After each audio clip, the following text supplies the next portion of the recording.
Hello views, welcome to తాలే రుచులు. ఎలా ఉన్నారు అందరూ? ఈరోజు ఎంతో టేస్టీగా ఉండే కొబ్బరికాయ మామిడికాయ పచ్చడి చేసేద్దామండి. దానికోసం ముందుగా అయితే గిన్నె పెట్టుకొని అందులో కొద్దిగా ఆయిల్ వేసుకొని కారం తగిన పచ్చిమిరపకాయలు, అలాగే కొద్దిగా జీలకర్ర, 2 రెమ్మల కరివేపాకు అండ్ 4 వెల్లుల్లిపాయ రెమ్మలు కూడా వేసుకొని మంచిగా వేయించేసుకుంటున్నామంట. ఇవి వేగాక పక్కకు పెట్టుకొని మనం ఇప్పుడు కట్ చేసి పెట్టుకున్న కొబ్బరికాయ ముక్కలు, మామిడికాయ ముక్కలు పులుపు తగినన్ని వేసుకోవాలన్నమాట. మనం ఎంత పులుపు తినగలిగితే అన్ని మామిడికాయ ముక్కలు వేసుకొని రుచికి సరిపడినంత సాల్ట్ యాడ్ చేసుకుని పల్స్ ఇచ్చుకుంటూ మిక్సీ పట్టుకోవాలన్నమాట. అంటే బరకగా మిక్సీ పట్టుకోవాలి చూపిస్తున్న విధంగా.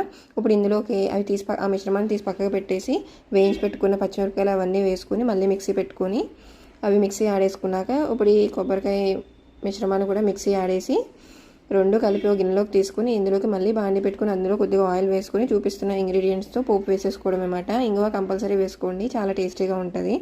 అంతేనండి, ఎంతో టేస్టీగా ఉండే కొబ్బరికాయ మామిడికాయ పచ్చడి అయితే రెడీ అయిపోయినట్టు అనమాట. రెసిపీ నచ్చితే లైక్ చేసి సబ్స్క్రైబ్ చేసి మమ్మల్ని ఎంకరేజ్ చేసేయండి. By by.